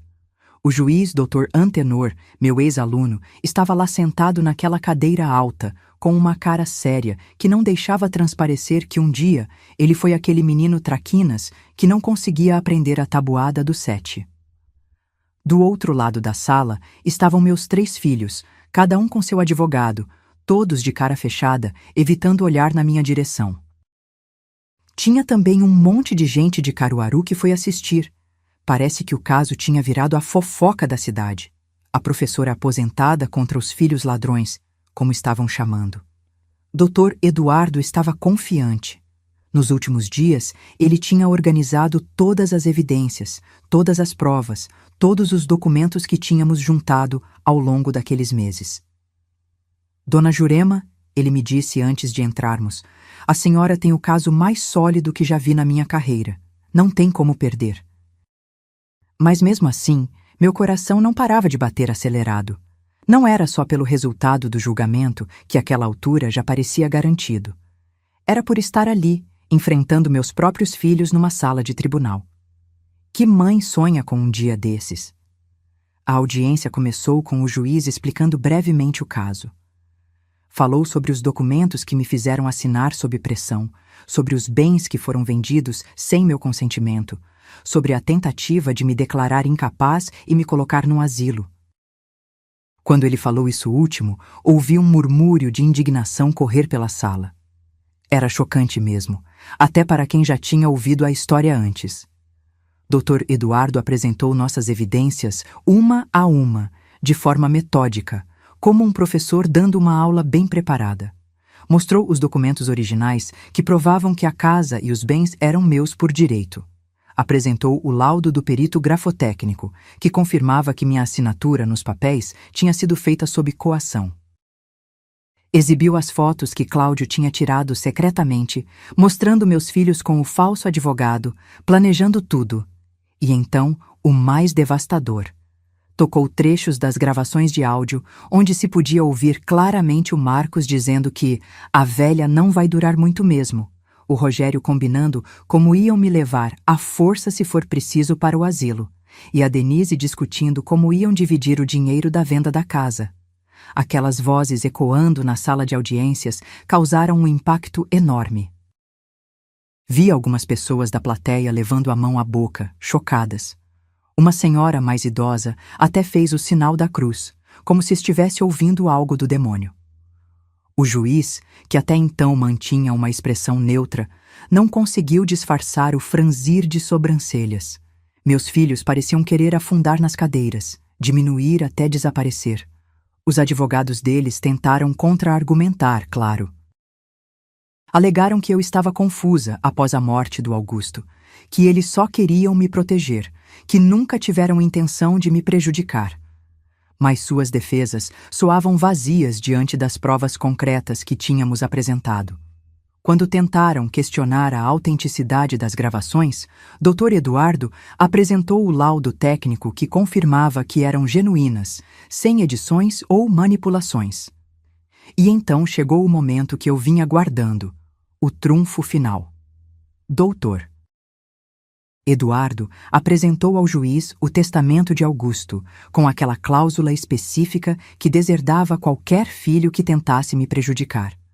Vossa Excelência, ele disse, não só os réus agiram contra a lei ao tentar fraudar sua própria mãe, como também agiram expressamente contra a vontade de seu falecido pai, que previu e tentou impedir exatamente esse tipo de comportamento. Foi quando o Dr. Antenor pediu para examinar pessoalmente o testamento. Ele leu em silêncio, assentindo levemente com a cabeça, enquanto seus olhos percorriam o documento. Depois olhou diretamente para mim, e por um instante vi naqueles olhos o menino que um dia foi meu aluno.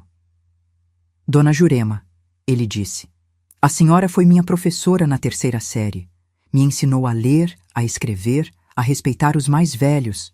Nunca pensei que um dia haveria nesta situação, tendo que defender seus direitos contra seus próprios filhos. Aquelas palavras me emocionaram. Não esperava aquele reconhecimento pessoal ali, naquele ambiente formal. Mas antes que eu pudesse responder, ele continuou, agora com a voz firme do juiz que era. Tendo analisado todas as evidências apresentadas, considerando a robustez das provas e a fragilidade das defesas, este tribunal está pronto para proferir sua decisão. O silêncio na sala era tão denso que dava para cortar com faca. Senti Zuleide apertar minha mão, dando força. Dr. Eduardo ajeitou a gravata, confiante. Meus filhos e seus advogados pareciam estátuas de cera, imóveis nas cadeiras. Este tribunal decide a favor da requerente, Dona Jurema Cavalcante do Nascimento, anunciou o Dr. Antenor com voz clara e forte. Todos os documentos assinados sob coação são declarados nulos e sem efeito. Todos os bens vendidos ilegalmente deverão ser rastreados e recuperados, ou seu valor equivalente restituído à requerente. Além disso, determino o pagamento de indenização por danos morais e materiais no valor de R$200 mil, a ser dividido igualmente entre os 3 réus. Houve um burburinho na sala, rapidamente silenciado pelo bater do martelo do juiz. Mas ele não tinha terminado. Considerando a gravidade das ações dos réus e em respeito à vontade expressa no testamento do senhor Augusto Cavalcante do Nascimento, determino também que os 3 filhos sejam oficialmente deserdados, não tendo direito a qualquer parte da herança deixada pelo pai. Além disso, encaminho os autos ao Ministério Público para investigação de possíveis crimes de estelionato, apropriação indébita e abandono de incapaz. Quando o martelo bateu pela última vez, selando aquela decisão, senti um misto de emoções que é difícil até de explicar. Alívio, porque finalmente a justiça tinha sido feita. Tristeza, porque no fundo do meu coração de mãe eu nunca quis chegar àquele ponto. E uma estranha paz, como se um peso enorme tivesse sido tirado dos meus ombros. Olhei para meus filhos do outro lado da sala.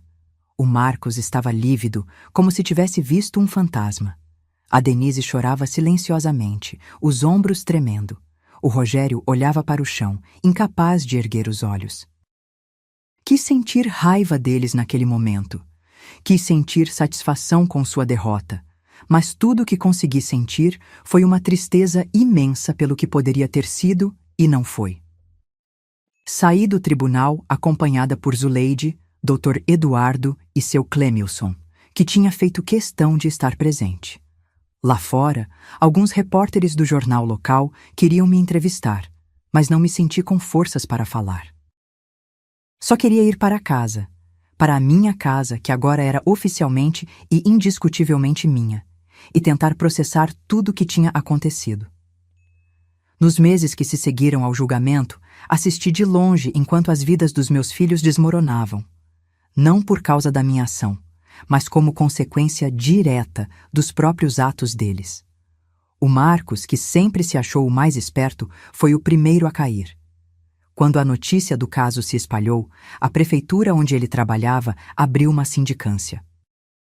Descobriram que ele já vinha desviando pequenas verbas há anos, e ele acabou sendo demitido por justa causa, além de ter que devolver o dinheiro. De chefe de departamento respeitado a desempregado com ficha suja, em questão de semanas. A Denise teve outro tipo de queda. O Cláudio, que tinha sido meu aliado secreto durante todo o processo, finalmente tomou coragem e pediu o divórcio. Cansado dos anos de manipulação e mentiras, ele não só se separou, como conseguiu a guarda dos filhos, provando que ela não tinha estabilidade emocional para criá-los. Da última vez que soube, ela tinha voltado para a casa da mãe em Recife, trabalhando como vendedora numa loja de shopping, ganhando um salário mínimo que mal dava para suas despesas. O Rogério talvez tenha tido o castigo mais direto. O juiz determinou que ele teria que rastrear e devolver tudo que tinha vendido ilegalmente. Como ele já tinha gastado o dinheiro com bebida e jogatina, teve que vender o carro, a moto, até o celular para conseguir pagar. Ficou praticamente na miséria, morando num quartinho alugado nos fundos de um bar, fazendo bicos para sobreviver. Não vou mentir e dizer que não senti uma pontinha de satisfação ao ver que a justiça divina tinha chegado para cada um deles. Mas também não fiquei comemorando a desgraça alheia, não, porque no fim das contas eram meus filhos, carne da minha carne, e vê-los sofrer também me causava dor. Como diz o ditado, quem planta vento, colhe tempestade. Eles plantaram a traição, a ganância, a crueldade, e estavam colhendo exatamente o que mereciam. Enquanto isso, minha vida foi tomando um rumo completamente diferente. Com o dinheiro da indenização, primeiro tratei de recuperar minha casa. Contratei pedreiros, pintores, marceneiros e transformei aquele lugar que tinha virado quase um casebre abandonado numa casa bonita e aconchegante de novo. Não gastei com luxos, porque nunca fui mulher de ostentação, mas fiz questão de ter uma cama confortável. Lembram que eles tinham até levado minha cama? Uma cozinha prática onde eu pudesse fazer minhas comidas preferidas e um jardim florido na frente da casa que logo virou o mais bonito da rua. Mas a maior transformação foi a do quartinho dos fundos, que virou meu ateliê de costura. Usei uma parte do dinheiro para comprar uma máquina de costura industrial nova, tecidos de qualidade, aviamentos, tudo do melhor. Logo minha fama de costureira habilidosa se espalhou ainda mais, e eu tinha mais encomendas do que podia dar conta sozinha. Foi quando tive a ideia de oferecer aulas de costura para mulheres da comunidade. Comecei com 3 alunas, usando minha experiência de professora para ensinar não só a costurar, mas a transformar aquela habilidade em fonte de renda. Em poucos meses, meu pequeno ateliê tinha se transformado numa espécie de escola informal. Mulheres de todas as idades vinham aprender comigo. Jovens mães que queriam uma profissão que pudessem exercer de casa, senhoras que buscavam complementar a aposentadoria, até meninas recém-saídas da escola que sonhavam em trabalhar com moda. Eu ensinava com a mesma paciência e dedicação que tinha ensinado as crianças durante meus 40 anos como professora primária. E ver aquelas mulheres dominando uma habilidade, ganhando independência financeira, era uma satisfação que não tem preço. Foi mais ou menos 1 ano depois do julgamento que recebi uma visita inesperada. Estava no meu ateliê, ensinando uma aluna nova a fazer bainha invisível quando a campainha tocou.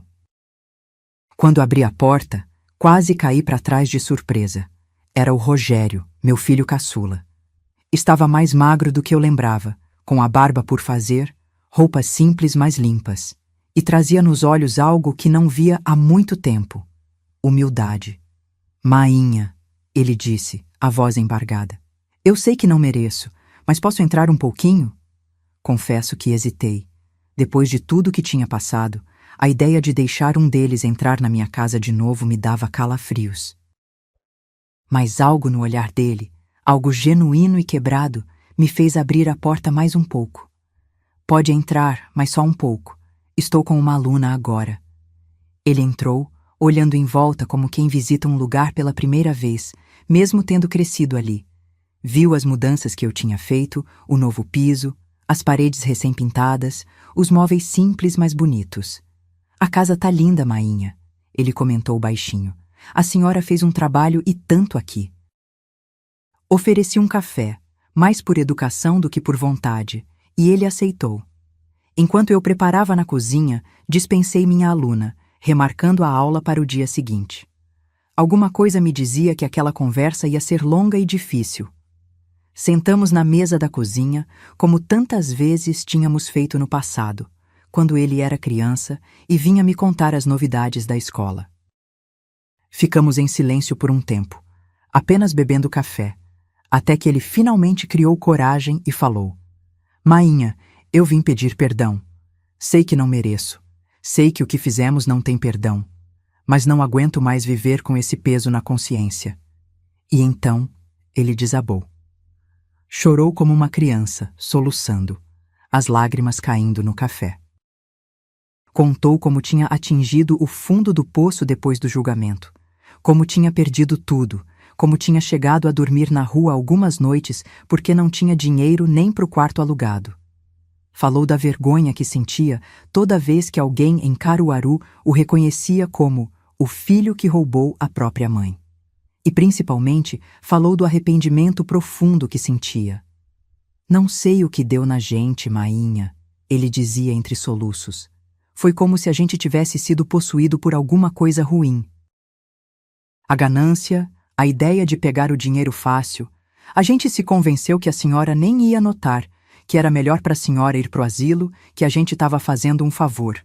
Mas era tudo mentira que a gente contava para nós mesmos, para não admitir que era pura maldade mesmo. Ouvi tudo em silêncio, o coração apertado. Por um lado, queria abraçar meu filho, dizer que estava tudo bem, que o perdoava. Por outro, as lembranças do que tinha passado ainda estavam frescas demais, as feridas mal tinham começado a cicatrizar. E por que você decidiu vir aqui hoje? Perguntei finalmente. Depois de um ano inteiro. Ele tirou do bolso um santinho amassado de Nossa Senhora do Carmo, padroeira de Caruaru. Fui na igreja ontem, Mainha, pela primeira vez em anos. E quando olhei para a santa, só conseguia ver a senhora. A mesma bondade no olhar, a mesma força quieta. E aí percebi que não podia mais viver assim, carregando esse pecado, sem pelo menos tentar pedir perdão. Não vou dizer que perdoei na hora, porque não foi assim. Falei para ele que perdão é um processo, que ia levar tempo para reconstruir qualquer tipo de relação entre nós. Expliquei que não confiava mais nele, e que confiança, uma vez quebrada, é como um vaso de cristal. Mesmo consertado, as rachaduras sempre vão estar lá. Mas também disse que estava disposta a tentar, desde que ele provasse com ações, não só com palavras, que realmente tinha mudado. Estabeleci condições claras. Ele teria que se tratar do alcoolismo que sempre foi seu problema. Teria que arranjar um emprego honesto, por mais simples que fosse, e teria que se manter longe dos outros dois, que ainda não tinham dado nenhum sinal de arrependimento. Ele aceitou tudo, com uma humildade que nunca tinha visto nele antes. Combinamos que ele podia vir me visitar uma vez por semana, sempre aos domingos depois da missa, para tomarmos café juntos e, quem sabe, com o tempo, reconstruir algo parecido com uma relação de mãe e filho. E assim foi. Aos poucos, domingo após domingo, xícara de café após xícara de café, fomos costurando de volta os retalhos do nosso relacionamento. Não era igual ao que era antes, nunca seria. Havia uma cautela da minha parte, uma reserva que eu não conseguia superar completamente. Mas era melhor que nada. Ele conseguiu um emprego como entregador numa padaria, alugou um quartinho melhor, entrou para um grupo de alcoólicos anônimos que se reunia na igreja. Pequenos passos, mas na direção certa. Os outros dois nunca vieram pedir perdão. O Marcos se mudou para o Recife. Ouvi dizer que arranjou um emprego modesto numa loja de material de construção, bem diferente do cargo de chefia que tinha na prefeitura. A Denise tentou mandar umas mensagens pelo Cláudio, dizendo que sentia minha falta, mas nunca teve coragem de vir pessoalmente. Eu deixei a porta aberta, no sentido de que se quisessem vir com sincero arrependimento, como o Rogério tinha feito, eu ouviria. Mas não fiz questão de procurá-los. Algumas feridas são profundas demais para curar completamente. Com o passar do tempo, meu pequeno ateliê de costura se transformou numa escola informal reconhecida em toda Caruaru. As meninas da Dona Jurema, como chamavam minhas alunas, eram conhecidas pelo trabalho de qualidade e muitas delas abriram seus próprios negócios depois de aprenderem comigo. Eu não cobrava das que não podiam pagar, só pedia que, quando estivessem estabelecidas, passassem o conhecimento adiante para outras mulheres. Era minha forma de criar um ciclo virtuoso de independência feminina na cidade. O mais gratificante foi quando comecei a receber visitas de outras senhoras idosas que vinham me pedir conselhos não sobre costura, mas sobre seus direitos. O meu caso tinha virado uma espécie de lenda urbana em Caruaru, a professora que deu a volta por cima. E muitas mulheres da minha idade, ou até mais velhas, queriam saber como podiam se proteger de situações semelhantes. Passei a organizar pequenas reuniões na minha varanda, onde explicava o Estatuto do Idoso, falava sobre como guardar documentos importantes, como identificar sinais de que alguém está tentando te enganar, até mesmo como modificar sutilmente a assinatura em documentos suspeitos. Meu famoso segurinho que tinha sido tão crucial no meu caso. Foi numa dessas reuniões que conheci o seu Antônio, um viúvo de 80 anos que tinha passado por uma situação parecida com a minha, mas não tinha tido a mesma sorte no desfecho. O sobrinho tinha tomado tudo dele, deixando-o praticamente na miséria. Conversamos muito, trocamos experiências e, sem perceber, fomos desenvolvendo uma amizade calorosa. Ele começou a aparecer não só nas reuniões, mas também em outros dias, às vezes trazendo uma goiabada caseira que fazia, às vezes só para conversar sobre a vida. Era um homem gentil, educado, com aquela sabedoria simples de quem viveu muito e aprendeu com cada experiência. Não virou um romance não, como algumas vizinhas fofoqueiras andaram espalhando. Mas virou uma amizade preciosa, daquelas que só se encontra na terceira idade, quando as pessoas já deixaram de lado as bobagens e fingimentos da juventude. Nas tardes de domingo, depois que o Rogério ia embora, muitas vezes o seu Antônio aparecia para um café e ficávamos horas na varanda, vendo o sol se pôr atrás das casas, contando histórias de outros tempos. Era uma companhia que trazia paz ao meu coração, um lembrete de que mesmo depois de tanta tempestade, sempre pode haver dias ensolarados pela frente. Hoje, aos 83 anos, sim, já se passaram 5 anos desde toda aquela confusão. Levo uma vida que nunca imaginei que teria nessa idade. Tenho minha casa, meu ateliê, que agora se transformou numa escola formal de costura com a ajuda da prefeitura. Tenho minhas alunas, minhas amigas, meu grupo de apoio a idosos. Tenho uma relação reconstruída com o Rogério, que agora está casado com uma moça muito boa e me deu uma netinha que é a luz dos meus olhos. Tenho o seu Antônio e nossas conversas de fim de tarde.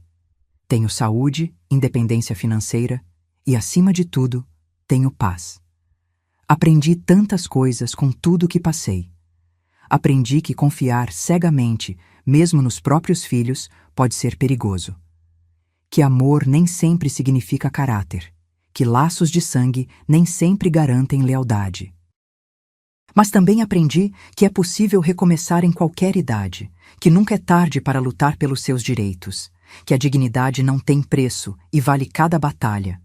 Aprendi que perdoar não significa esquecer, que estabelecer limites não significa deixar de amar, que ser forte não significa ser dura. Quando olho para trás, para aquela noite terrível, em que dormi no chão porque tinham levado até minha cama, para os dias de pneumonia em que achei que ia morrer abandonada, para o desespero de me ver sem nada aos 78 anos, não sinto mais aquela dor aguda que sentia antes. Sinto uma espécie de gratidão estranha, porque foi graças a esse fundo do poço que descobri uma força em mim que nem sabia que existia. Foi graças a esse sofrimento que criei uma nova vida, muito mais rica e significativa do que a que tinha antes. E o mais importante, ajudei a mudar a vida de muitas outras mulheres, especialmente as idosas, que agora sabem que podem e devem lutar por seus direitos. Meu caso virou referência, é citado por advogados, assistentes sociais, até em palestras sobre direitos dos idosos. O doutor Eduardo, que continua sendo meu amigo e conselheiro, diz que eu fiz mais pela causa dos direitos dos idosos em Caruaru do que muitas campanhas oficiais. Meu legado não vai ser apenas o que deixo para meus filhos e netos, material ou emocionalmente. Vai ser também cada mulher que aprendeu a costurar no meu ateliê e com isso sustenta a família. Cada idosa que, graças aos nossos encontros na varanda, aprendeu a se proteger de golpes e abusos. Cada história de superação que começa com "Fui inspirada pela Dona Jurema". Esse é um tesouro que ninguém pode roubar. Uma herança que só cresce quanto mais é compartilhada. A idade pode ter enfraquecido meu corpo, mas fortaleceu minha determinação. As rugas no meu rosto contam histórias de lutas e vitórias. As mãos, agora mais enrugadas e com algumas manchas, ainda são firmes o suficiente para ensinar o ponto perfeito, para segurar a mão de quem precisa de conforto, para apontar o caminho a seguir. Nunca é tarde para lutar pelo que é seu, para recomeçar, para reescrever sua história. Essa é a lição que deixo para quem me ouve. Eu sou Jurema Cavalcante, de Caruaru, e essa é a história da minha vida.